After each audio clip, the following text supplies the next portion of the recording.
ही कर ले, उसके यहाँ कौन तत्व प्रकट होता है, इसकी अद्भुत वैश्विक व्याख्या श्रीमद् भागवतकार ने उठाई है प्रजापति की 13 कन्या को। तो बाप, इसमें आखिरी 13वीं कन्या है, उसका नाम है मूर्ति। मूर्ति है 13वीं कन्या भागवत में, और ये मूर्ति धर्म के साथ मिल गई, उससे प्रकट हुई है नर नारायण। संतान नर नारायण के रूप में मूर्ति से प्रकट हुए। ये भागवत की कथा। कभी प्रवाह चला तो आई विल ट्राई टू, मैं कोशिश करूंगा आप तक पहुंचने की। तो बाप, आदमी आदमी न बन पाया तो फिर उसने खुदा को बना दिया। निश्चय तो कहता है कि तू परमात्मा है, उसके लिए भी तुझे मेरी जरूरत है, क्योंकि कौन कहेगा कि तू परमात्मा है मेरे बगैर। निश्चय का ये वैश्विक वाक्य है। पाश्चात्य विद्वान निश्चय वो तो वहां तक कहता है कि तू परमात्मा है तो मैं भी परमात्मा हूं। ममे वांशो जीवलोके जीवभूतः सनातन, तू परमात्मा है। और वहां तक ये आदमी भूल गया। मैं थोड़ा उसका लिटरेचर, थोड़ा छोटी छोटी किताबें कोई मुझे देता है तो पढ़ लेता हूं, तो उसमें लिखा है कि नित्य कहता है कि तू परमात्मा है तो मैं भी परमात्मा हूं। और ध्यान रखना, तू दूसरे नंबर का परमात्मा, पहले नंबर का परमात्मा मैं हूं, ऐसा दावा करता है आदमी। क्योंकि तू परमात्मा है ऐसा जाहिरात करने वाला तो मैं हूं, मैं नहीं तो तू नहीं। तो उसके विचार, तो आदमी आदमी न बन पाया तो फिर उसने खुदा को बना दिया। इतना झूठ अच्छा लगा उसको, अच्छा शेर है, इतना झूठ अच्छा लगा उसको तो सच को शूली पर चढ़ा दिया। क्या बात, इतना झूठ उसको अच्छा लगा। चारों ओर से लोग झूठ कह रहे हैं कि मंसूर ऐसा है, शर्मद ऐसा है, जीसस ऐसा है, फला सुकरात ऐसा है, मीरा ऐसी है, शंकर भगवान है। चारों ओर से झूठ इतना कि बोलबाला हुई, तो इतना अच्छा लगा कायनात को झूठ कि सच वाले को शूली पर चढ़ा दिया है। इतना झूठ अच्छा लगा उसको तो सच को शूली पे चढ़ा दिया। ये दो शेर है, और एक शेर तो मेरी पसंद का आज आपने वसीम बरेलवी साहब का, बहुत अच्छा। वो जहां भी रहेगा रोशनी लुटाएगा, वो जहां भी रहेगा रोशनी लुटाएगा। चरागों का अपना कोई मकान, महापुरुषों का कोई आश्रम नहीं होता, वो जहां जाए वहां आश्रम, वो जहां बैठे वहां रोशनी हो जाती है। दीपक यहां से लेकर यहां लो तो वहां उजाला। इंदुमती का स्वयंवर देखो रघुवंश में, दीपशिखा लेकर इंदुमती निकलती है, जो राजा के सामने जाते हैं वो प्रकाशित हो जाता है, फिर दूसरा जपा से जातो मलान हो जाता है। इंदुमती का स्वयंवर जो कालिदास ने रचा, कालिदास ने चंद्रमा का क्या वर्णन किया है रघुवंश में, चंद्र की जो बातें करी है, अद्भुत कही। बड़ा क्लिष्ट ग्रंथ है रघुवंश, लेकिन थोड़ा तो मैं बोला था ये तो मानस के आधार पर। बाकी मानस तुलसीदास जी की कथा करे, वैसे कभी कभी किसी विद्वान को और मौका मिला तो मैं मानस कालिदास की उज्जैन में करने जैसी कथा है। मानस कालिदास, क्या अद्भुत आदमी हुआ कालिदास, जिसने रघुवंश के आरंभ में कहा जगत के माता पिता शिव और पार्वती है, जगत पितरो वंदे पार्वती परमेश्वर। अद्भुत है कालिदास। पहले मूर्ख था, निपट मूर्ख था आदमी, जिस डाली पर बैठा हुई डाली काट रहा था, बिल्कुल निपट गंवार, निपट मूर्ख, जो कालिदास का चरित्र है। फिर क्या अद्भुत प्रतिभा देश में आई। चंद्र के बारे में बहुत कहता कि इकट्ठा करके जो संग्रह और आग्रह की मैं बात कल का, कि बिना आग्रह जो चांदनी एकत्रित कर लेता है, कालिदास का अभिप्राय दूं, चांदनी एकत्रित करता है चंद्रमा 15 दिन, फिर दूसरे 15 दिन में सब लूटा देता है, और पुनः 15 दिन के बाद फिर इकट्ठा हो। जितना लूटाओगे इतना और आएगा। जीसस का एक वाक्य है, जो देगा उसको परमात्मा और देगा, और जो बचाएगा उसके पास जो है वो भी छीन लिया जाएगा। ऐसा जीसस क्राइस्ट का वाक्य। ये तो अनुभव करना पड़ेगा, अंदर उतरना पड़ेगा।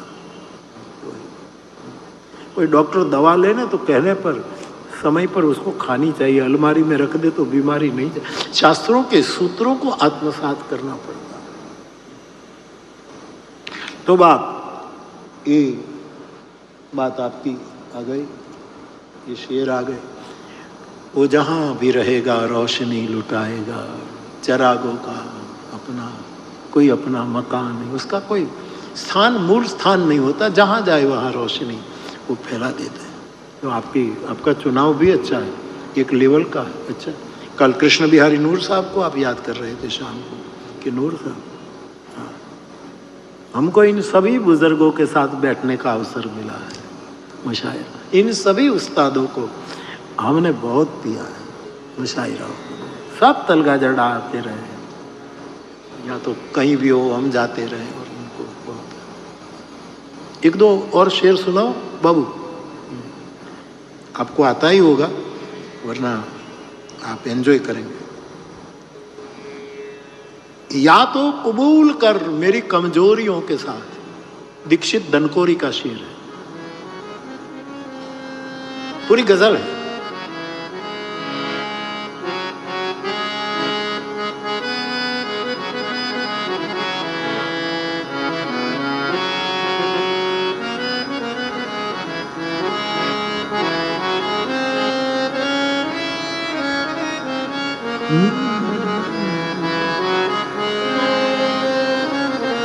या तो कबूल है परमात्मा, या तो कबूल कर मुझे मेरी कमजोरियों के साथ, या तो कबूल कर मुझे मेरी कमजोरियों के साथ, या छोड़ दे मुझे मेरी तन्हाइयों के साथ, मुझे फेंक दे, मुझे अकेला छोड़ दे। दीक्षित धनकोरी।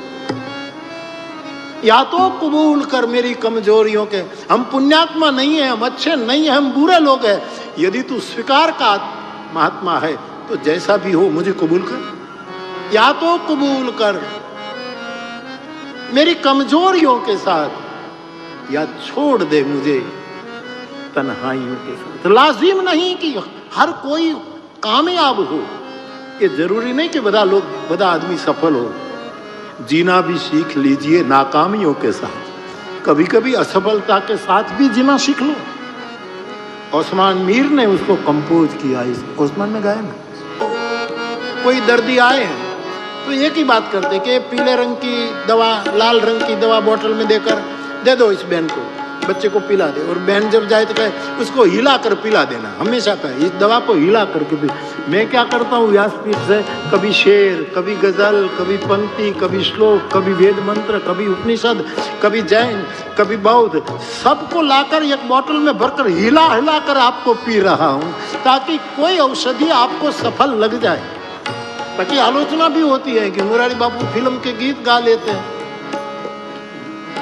दुनिया लोक मत ऊपर बहुत जीना मत, ये तो आज ये कहेंगे कल ये कहेंगे, लेकिन मेरा इरादा फिल्म का गीत गाने का नहीं है, शेरो शायरी करने का नहीं।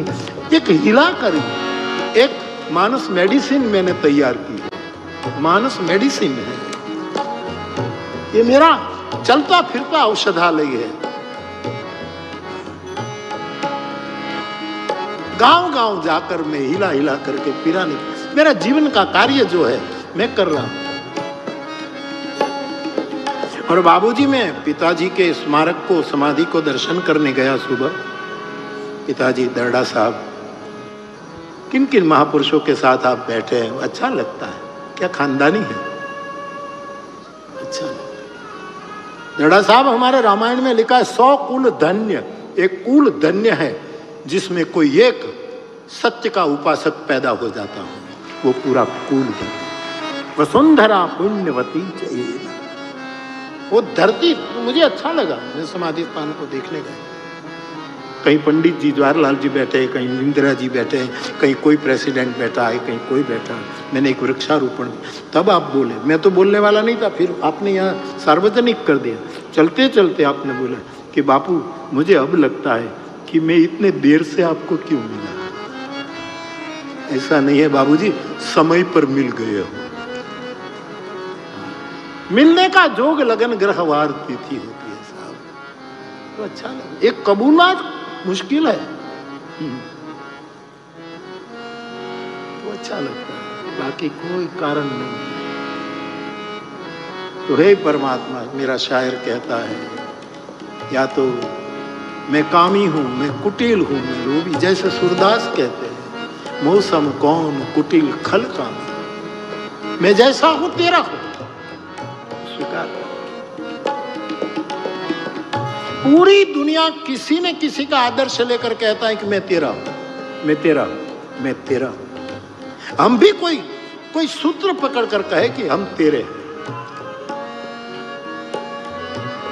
मेरी कमजोरियों के साथ तू कबूल कर, या तो मुझे अकेला छोड़ दे। ये जरूरी नहीं कि सब कोई सफल हो, जीना भी सीख लीजिए नाकामियों के साथ, असफलता के साथ भी जीना सीख लीजिए। तो बाप, ये कुछ बातें जो आपकी थी, आप शेर को, नूर साहब को याद किया। नूर को कितना अच्छा लगता है, कृष्ण बिहारी। खैर, आग है, पानी है, फिर क्या है, मिट्टी है, वाह, अच्छा, अच्छी पूरी गजल अच्छी, स्मरण में नहीं। तो बाप, मानस मातृ पितृ पक्ष चल रहा है,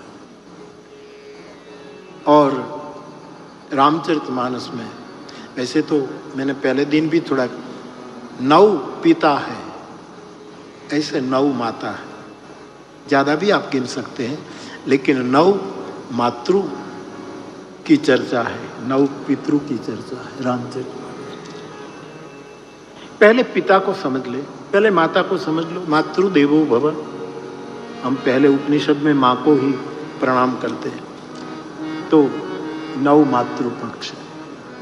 एक तीसरी माता रामचरितमानस में मातृ पितृ पक्ष चल रहा है, जो विषय है वो है शत्रुपा जी, स्वयंभू मनु की धर्मपत्नी शत्रुपा जी, तीसरी माता। चौथी, जिस माँ के पेट से, जिस माँ के उदर से, जिस माँ के भवन में राम प्रकट हुई है, वो माँ कौशल्या, वो चौथी माता है। और 3 माताओं को भी कौशल्या में समाहित कर लेता हूं। 5वीं माता है अहल्या, ये माता है, सतियों में गिनी गई अहल्या, ये 5वीं माता है अहल्या, मातृ। बड़े ही कुछ कारण जो हुआ, तुलसी ने उसको स्वीकारा, ये माता है। 6ठी माता है शबरी, शबरी माता, ये 6ठी माता है। 7वीं माता है वाली की धर्मपत्नी, जिसकी गणना सतियों में हुई है, तारा, ये 7वीं माता है। 8वीं माता रामचरित माता है रामचरितमानस में, रावण की धर्मपत्नी मंदोदरी, उसको भी सतियों में गिना है। और 9वीं और अंतिम मातृ त्रिजटा है, जो त्रिजटा को जानकी जी माता कहती, तू मेरे विपत्ति की संगीनी है माँ, इसलिए ये 9 मातृ पक्ष रामचरितमानस में। वैसे 9 पिता, शिव जी जगत के पिता, जगत मातु पितु शंभु भवानी, शिव जी आदि अनादि पिता हमारे सबके, महादेव वे पिता। दूसरे पिता स्वयंभू मनु, जिससे हम मनुज हुए, ये दूसरा हमारा पिता। तीसरा पिता दशरथ जी, जिसकी कथा हम गा रहे हैं, महिमा अवधि राम पितु माता, जो महिमा की सीमा है। चौथे पिता है महाराज जनक, जनक सुता जग जननी जानकी के पिता, ये चौथे पिता है। 5वां पिता है जटायु, जिसको राम अपना बाप समझ करके अग्नि संस्कार करते, ये 5वां। 6ठा पिता है वाली, जो अपने बेटे को सत्ता नहीं सौंपता, सत्य को सौंप देता है, ये वाली एक पिता है। जटायु भी पिता है, वाली भी पिता है, रावण भी। सब याद आ रहा है स्मरण में, इसलिए बोल। रावण में 10 वस्तु बहुत अच्छी है और 10 वस्तु इतनी खराब है कि मत पूछो। यही उनका दशाननपना है। खैर, तो वाली भी पिता है। एक रह गया सत्यकेतु। सत्यकेतु पिता है, जो प्रताप भानु के पिता है सत्यकेतु है। तो वाली, रावण, सत्यकेतु, स्वयंभू, शिव, राम, दशरथ जी, जनक जी, ये सब पिता। लेकिन कुछ पिता रजोगुणी होते, कई बाप रजोगुणी बहुत होते हैं, कई बाप तमोगुणी बहुत होते हैं। माताएं भी, कई माताएं रजोगुणी होती है, बहुत रजोगुणी होती है, कई माता तमोगुणी, कई सत्वगुणी होती है। रामचरितमानस को गुरु कृपा से देखता हूं तो मुझे लगता है वाली रजोगुणी बाप है, ये रजोगुणी। रावण तमोगुणी बाप है, तमोगुणी। दशरथ, जनक, स्वयंभू मनु, सत्यकेतु, ये सब सत्वगुणी बाप है। लेकिन 2 बाप ऐसे हैं जो गुणातीत है, एक मेरा महादेव और दूसरा राम। ये गुणातीत अरुभोग पुरंदर, ये गुणातीत है, तीनों गुणों से गुणातीत, ऐसा ही पिता। तो मातृ पितृ पक्ष का विषय लेकर हम जब गा रहे हैं तो इन सब का स्मरण स्वाभाविक है, करना ही पड़ेगा। तो कभी कभी शास्त्रों ने धर्म को पिता कहा, क्षमा को माता कहा। शंकराचार्य भगवान के चरणों का दर्शन करो तो वो कहते हैं आत्मा पिता है, मति माँ है। हे शिव, तू पिता है इसलिए आत्मा है, मेरी मति पार्वती है इसलिए मेरी बुद्धि मेरी माँ है, ऐसा भी कहते हैं। तो मातृ पितृ पक्ष के लिए ये कथा। वैसे तो मैं स्वतंत्र रूप में भी दोनों ऊपर बोला हूं। जम्मू कश्मीर में वैष्णो देवी में शायद मातृदेवो हो, मानस मातृदेवो, कटरा में, हाँ, पूरा विषय एक माँ पर था। और सापुतारा में मानस पितृदेवो हो, सापुतारा में। तो उसका भी स्मरण होने लगता है। यहां दोनों को संयुक्त करके मेरे भाई बहन, सबसे पहले हमारे माता पिता हमारे देव है, उसको न भूलें। युवान भाई बहन, माता पिता हयात हो, जीवित हो तो सेवा करो, और जीवित न हो तो कम से कम उनके आदर्शों का स्मरण करो। जीवित माता पिता की सेवा करो कि हमसे वो संतुष्ट रहे, और चले गए तो उनका स्मरण करो। ये 2 सूत्र हमें उठाना है। इसलिए उपनिषदों ने मातृदेवो भव पितृदेवो भव से हमारा स्वाध्याय करवाया। तो ऐसे मां श्रृंगार हो तो फिर श्रृंगार आरती होती है, फिर शयन आरती होती है। हम लोग क्या करते, जो कलाकार बूढ़े हो जाते हैं ना, उनकी आरती उतारते हैं। अभी अभी जो मंगला आरती करने की जरूरत है, ये जो बच्चे छोटे छोटे जो तैयार हो रहे उसको गवाएं, उसको मंच मिले, उसको स्टेज में। ये सब इसीलिए मैंने राघव को बुलाया। अभी तो इतना छोटा है, फिर कल तो बहुत अच्छा गाया तूने बेटा, आज भी कितना सुंदर गा रहा, ऊपर ऊपर चला गया तो। खुश रहो।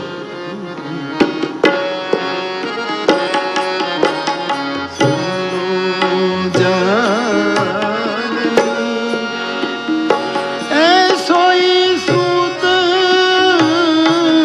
बड़ भागी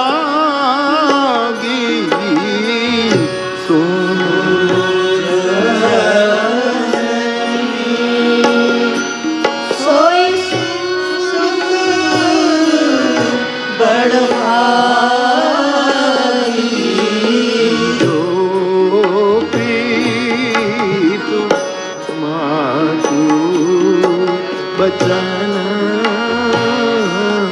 अनुरागी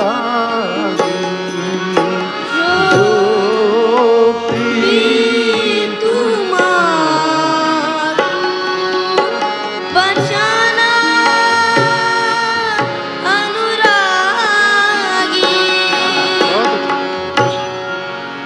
देखो बेटा,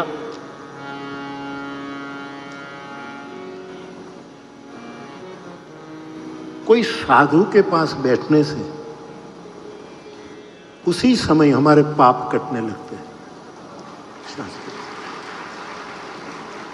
तेरे संगीत के गुरु हो तो जिससे तेरे बाप से, तेरे गुरु से, जिससे सीखता हो, माँ से, पर इससे बड़ा फायदा ये होता है कि हमारे जन्म जन्म के जो कलमश होते हैं, हमें किसी बुद्ध पुरुष के पास बैठने से प्रसन्नता क्यों होती है? वाई? ऐसा उसने क्या कर दिया, क्या चमत्कार कर दिया? लेकिन उसके पास बैठने को अच्छा क्यों लगता है? क्यों हम कहते हैं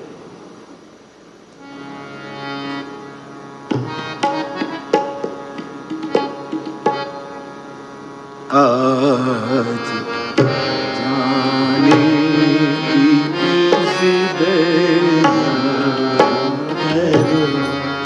जान जाती है जब उठ के जाते हो तुम। ये जो तो शास्त्र कहता है, आपके लिए भी कहूं बेटा, कि किसी साधु के पास बैठने से सिद्धंति पापानी, पाप खत्म हो जाते हैं। दूसरा, जीवन में एक समदृष्टि आने लगती है कि आदमी सबका स्वीकार कर लेता है, कोई ऊंच नहीं, कोई नीच नहीं, कोई छोटा नहीं, कोई हमारे में एक सूत्र संक्रामक कि इस सबका स्वीकार, सबको सम देखना, इस साधु पुरुष की सोबत से होता है। तीसरा, उसका अंतःकरण इतना पवित्र होता है कि वो पवित्रता हमें पकड़े रखती है। ये तीसरा लक्षण। चौथी बात शास्त्रों में आई, उसके पास जो भी क्षमता है वो जगत कल्याण के लिए बटोरता है। जो भी क्षमता, विचार है, जो भी हो, जगत के लिए बटोरता है। और ये सब करने के कारण उनके सामने जो द्वंद्व खड़ा होता है, कभी सुख, कभी दुख, कभी अपमान, कभी सम्मान, कभी तिरस्कार, कभी स्वीकार, कभी निंदा, कभी ये दोनों में वो संतुलित रहता है। लेकिन उसके बाद जो कहा है वो मुझे आपको कहना, ऐसा कोई साधु मिल जाए तो पहला, गंगवत, हमारी पवित्रता गंगा जैसी होने लगती, गंगवत शास्त्र कहता है। दूसरा, हमारी संकीर्णता मिटती, गगनवत, आकाश जैसे हम चौड़े होने लगते हैं। हम संकीर्ण नहीं रह सकते, हम मामकाहा में डूबे नहीं रहते, हम इतने विशाल हो जाते। गंगवत, गगनवत, गंडवत। हाथी का जो गंडस्थल होता है बहुत पवित्र होता है, वहां मोती पकते हैं, रस्सी नहीं पकती। मुक्ति हाथी का जो गंड, तो साधु के संग से इतनी पवित्रता आती है, गंगा जैसी, गगन जैसी विशालता। और मौतिक, कांच के हीरे टुकड़े में नहीं, मौतिक पैदा होता है, सूत्रों का मौतिक, मंत्रों का मौतिक, ऐसी पवित्रता आने लगती है। और चौथा, गांगेयवत, भीष्म की ताकत आती है साधु के पास, गांगेयवत, भीष्म की ताकत। और आखिर में मुझे बेटा राघव, तुम्हें और ये मेरे साथ गा रहे हैं सब, हम बोलते सबके लिए, संगीत की विद्या वालों को कहना है, कहा है गेयवत। गीत जैसी कोई पवित्र चीज नहीं। गंगा के साथ गीतों को जोड़ा, गांगे के साथ गीत को जोड़ा, गगन के साथ गीत को, कविता को, पदों को, इतनी पवित्र, किसी साधु के पास बैठने से इतनी पवित्रता आने लगती है।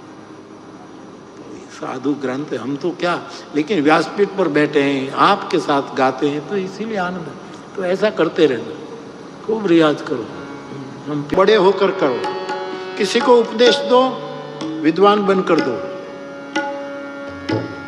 बहुत वक्तव्य देना है, बड़ा बहुश्रुत बनकर के दो। लेकिन लेकिन लेकिन चैतन्य महाप्रभु कहते कि कीर्तन करो तब बच्चे की तरह, निर्दोष चित्त। गौरांग कहता है बच्चे की तरह करो।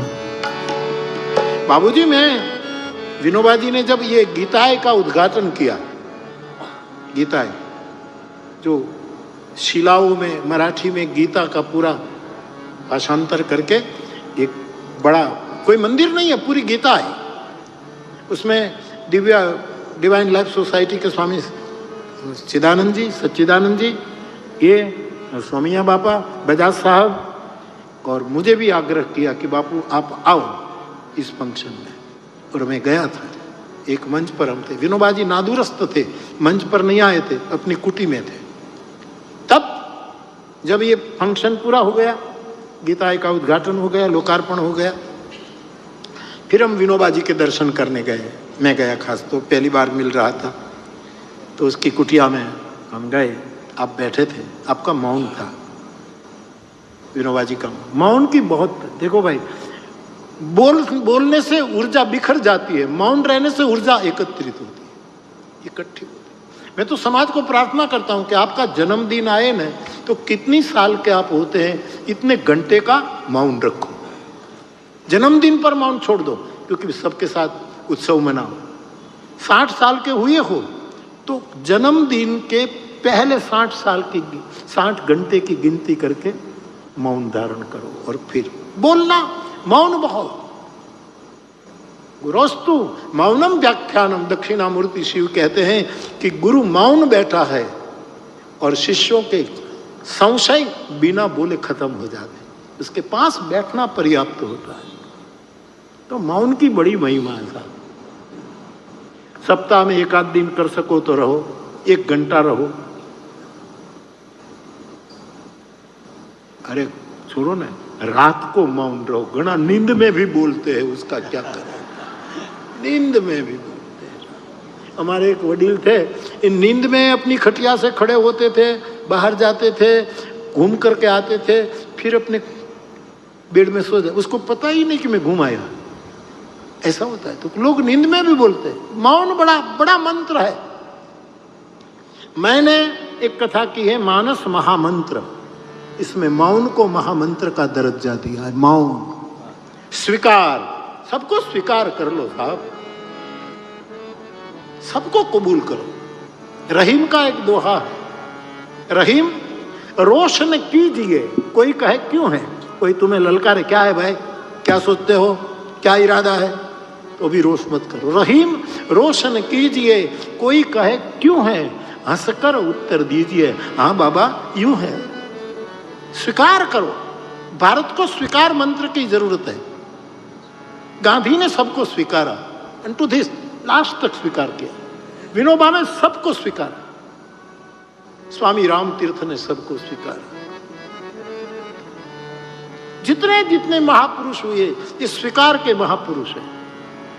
मौन बहुत, मेरे कई श्रोता मेरी बात सुन करके अपने जन्मदिन के पहले जितनी साल हुई हो, इतने घंटे मौन हो जाते हैं, ऊर्जा इकट्ठी होती है। मौन पर जॉर्डन में पूरी कथा गाई गई है, मानस मौन, एनर्जी इकट्ठी होती है। बोलने से तो सब बिखर जाता है, और जब तक मौन है तब तक हम मालिक हैं। बोले गुलाम हो गए कि तुमने ऐसा निवेदन क्यों किया, ऐसा तूने क्या बोला, तुरंत पकड़े गए। और मौन रहो तो मालिक है, मौन छूटा ही गुलाम। कोई क्या अर्थ लगा दे। साधना में मौन बहुत जरूरी है, और इसमें भी मौन रखो तब मुस्कुराते रहो, मुंह चढ़ाकर मौन मत रखो। कई लोग मौन में मुंह चढ़ाकर बैठे, वो भी नहीं। सदगुरु का मौन, उसकी मुस्कान आश्रित की जान है। वो मुस्कुराता हुआ मौन हमें दे दे, एकदम मौन हास्य दे दे, तो ये आश्रित की जिंदगी बन जाती है।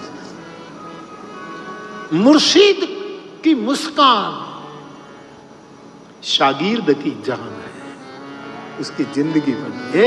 एक स्माइल, एक स्मित आदमी की ऊर्जा को प्रकट कर देती। तो मौन की बड़ी विशेष महिमा है। तो कीर्तन करो, चैतन्य महाप्रभु कहते हैं कीर्तन करो तब मुखर हो जा। बच्चे की तो विनोबा जी के पास हम बैठे थे, सालों पहले की बात है। पहली बार मैंने इस महापुरुष का दर्शन किया। तो एक कोई गृहस्थ बैठे थे, सोमैया दादा थे, बजाज जी थे। तो विनोबा जी का मौन था।